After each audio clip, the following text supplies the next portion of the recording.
Bonsoir à tous, ravi de vous retrouver comme chaque soir en direct sur KTV. Nous sommes le lundi 23 novembre et à la une de cette édition, le préfet du département passe de la parole aux actes. Ce matin, le village de Kahani a été le théâtre de la plus grosse opération de destruction de cases en tôle de l'année.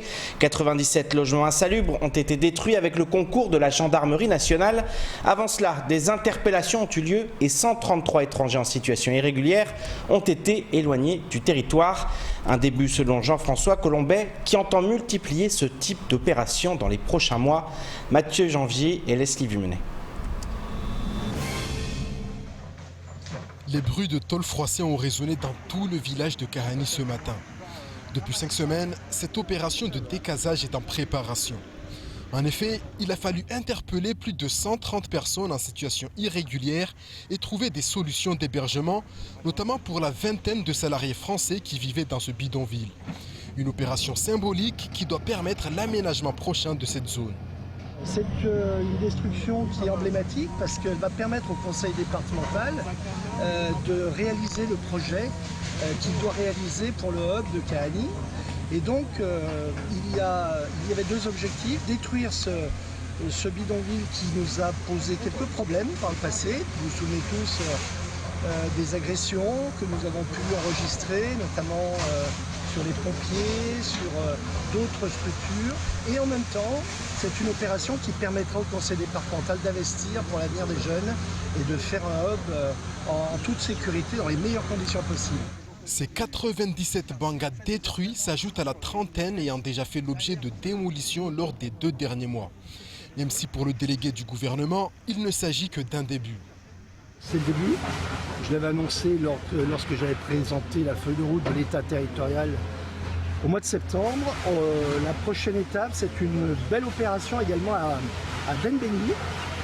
Et puis, nous avons un programme. Alors, c'est très lourd à mettre en place, hein, parce que soit nous sommes en exécution d'une décision de justice, et là, il faut que les propriétaires, évidemment, soient toujours d'accord, que les huissiers instruisent le dossier. C'est un peu plus long.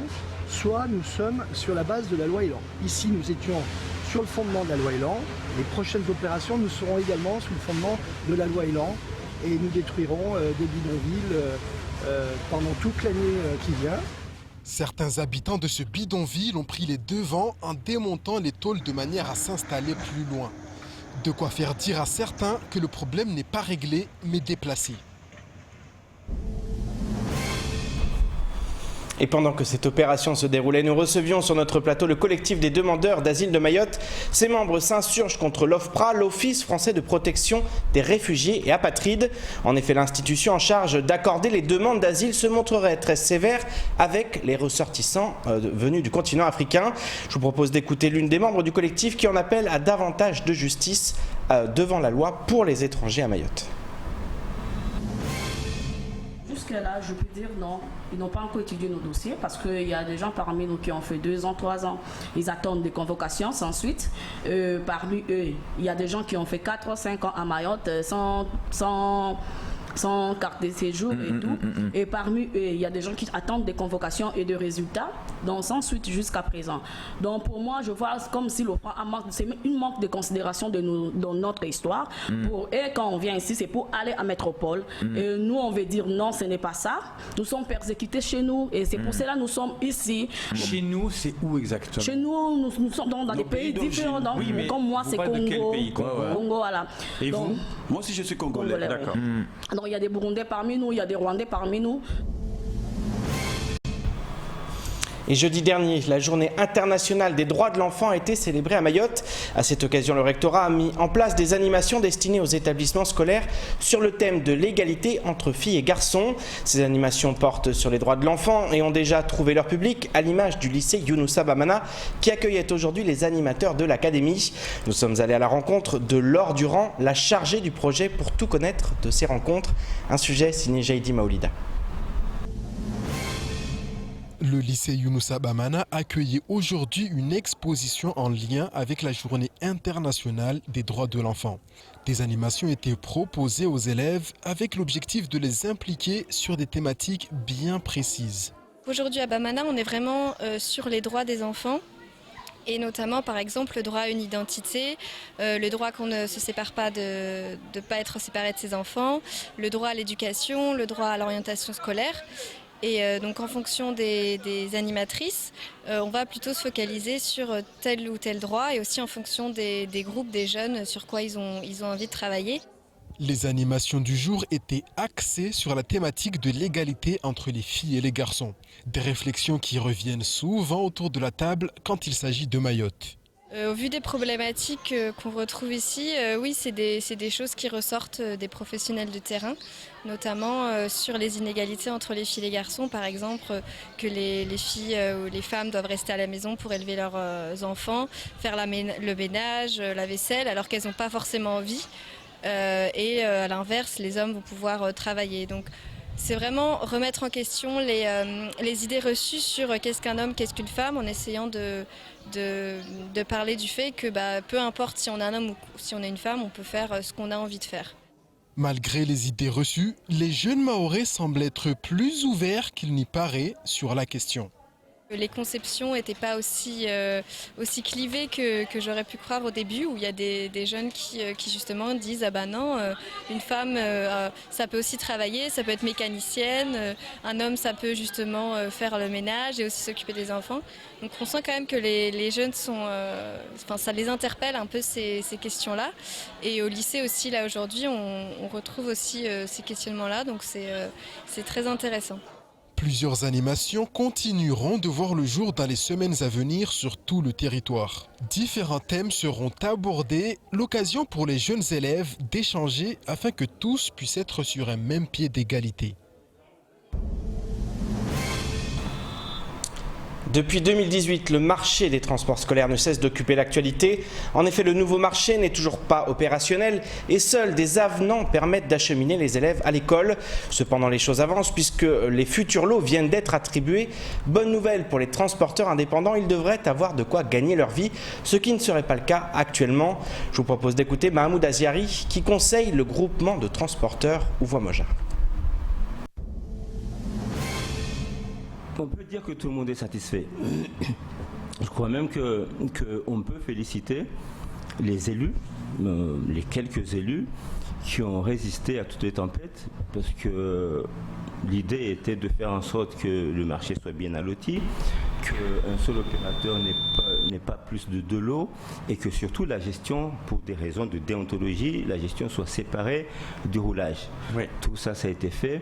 Je sais qu'il y a eu énormément de pression, notamment de la part du dominant. Alors j'utilise le mot dominant parce que le préfet lui-même l'a utilisé pour parler de Matisse. Il y a beaucoup de pression, du dominant c'est naturel. Et puis c'est un marché énorme pour que même s'il y a un allotissement mais que le nombre de lots ne soit pas limité, probablement parce que Matisse avait sa propre stratégie pour essayer de tout rafler. Je la connais maintenant, cette stratégie consiste à tout faire éventuellement en répondant à des prix très bas et puis derrière à faire travailler des petits en sous-traitance à perte et de faire de leur perte leur bénéfice.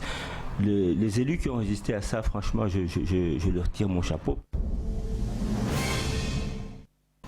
Je vous propose de regarder le reste de l'actualité locale avec notamment la situation épidémiologique au sein des établissements scolaires ou encore la qualité des eaux de baignade à Mayotte. Au montage, Leslie Vimenet. 0. Non, pas comme la tête à Toto, mais comme le nombre d'établissements scolaires fermés en lien avec la crise sanitaire à Mayotte. Aucune des 188 écoles du territoire n'est restée porte close. Idem pour les 23 collèges et les 11 lycées du département. Le rectorat a décidé de faire un point hebdomadaire sur la situation sanitaire dans les écoles, de manière à gagner encore en transparence et à faire taire les rumeurs. On apprend ainsi que sur les 7 derniers jours, 10 élèves ont été testés positifs au Covid-19, alors que les établissements de l'île en accueillent 101 992. Les élèves porteurs du virus sont tenus de rester à leur domicile et bénéficient de la continuité pédagogique assurée par leurs professeurs. En ce qui concerne les 8200 personnels de l'éducation nationale, seuls 5 se sont avérés positifs en une semaine. De quoi donner raison au recteur Gilles Albou qui considère que les écoles constituent l'un des lieux les plus protégés contre le virus. Chaque année, l'Agence régionale de santé publie la carte de la qualité des eaux de baignade. En 2020, en l'absence d'aménagement permettant de garantir la sécurité des agents préleveurs de l'ARS, le nombre de sites de baignade suivis est passé de 43 à 30. Pour 6 d'entre eux, la baignade est dorénavant interdite en raison de non-conformités récurrentes pendant 4 années consécutives. Sur les 30 sites restants, 353 analyses bactériologiques ont été effectuées permettant de classer les eaux de baignade en 4 niveaux de qualité. 8 sites possèdent une qualité excellente. L'eau de baignade est bonne pour 14 sites, suffisante pour 5 et insuffisante pour 3 autres lieux de prélèvement. En présence d'une analyse insatisfaisante, l'ARS demande au maire, responsable des eaux de baignade, la fermeture temporaire du site. 10 fermetures temporaires sont intervenues en 2020 à Mayotte. 80% des mauvais résultats sont constatés entre novembre et avril. Il est donc recommandé d'éviter la baignade au cours des 72 heures qui suivent un épisode pluvieux. Les coupures d'eau de 24 heures par semaine ne riment toujours pas avec baisse de la consommation. Sur les 7 derniers jours, une hausse de 55 m3 vient même d'être enregistrée. Nous consommons toujours près de 5000 m3 de plus que l'objectif fixé par les autorités, à savoir une consommation journalière de 28 500 m3. Si les coupures ne portent pas leurs fruits, c'est sans doute en raison du gaspillage lié aux réserves d'eau d'avant coupure. À ce titre, la préfecture rappelle qu'il convient de stocker uniquement la quantité d'eau potable nécessaire pour une journée. Cela correspond à 2 bouteilles par personne pour boire, un jerrycan pour cuisiner et un seau pour se laver. La présentation de l'État invite à ne pas relâcher les efforts pour éviter des coupures de 48 heures. En ce qui concerne les retenues, elles stagnent toujours à 28% contre 34,5% l'année dernière à la même époque. Autant dire que nous sommes encore loin d'être sortis d'affaires. Nature, patrimoine, culture, lagon, tous les éléments étaient réunis ce dimanche pour en mettre plein la vue aux participants de l'Éductour créé par l'Office du tourisme du Centre-Ouest. Journalistes, élus, membres du comité de direction de l'Office, chacun a pu apprécier cette plongée au cœur des richesses du territoire. Objectif, sensibiliser les chanceux du jour au potentiel touristique du centre de l'île et convaincre qu'il est temps de soutenir ce secteur d'avenir à Mayotte. Ivan Rakotovao était sur place, reportage.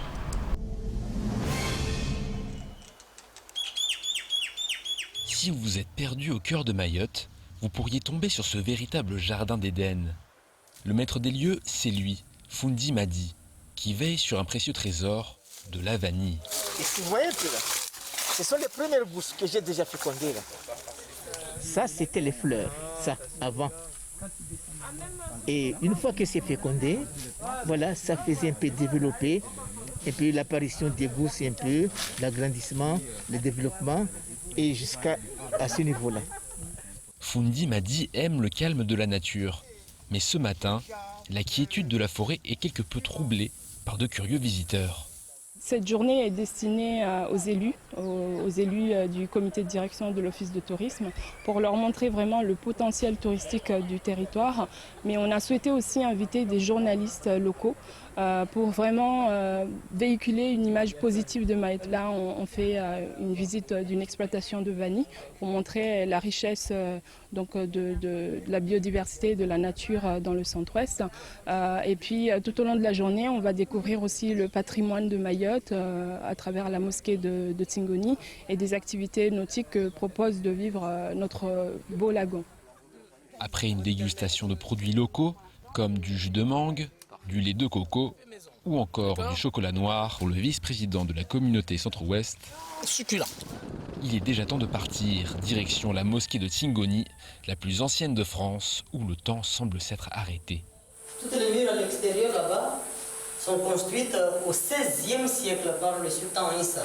Il a agrandi, en fait c'est un agrandissement de cette ancienne mosquée qui, les 4 murs ici à l'intérieur, daterait du XIIIe siècle.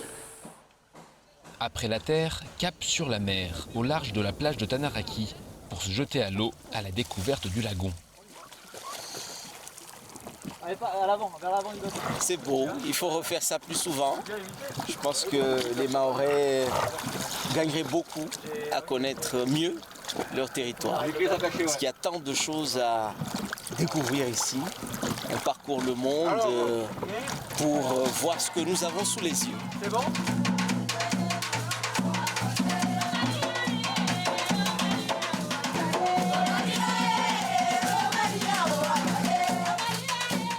Au terme de la journée, tous les participants s'accordent à dire que Mayotte a un grand potentiel touristique.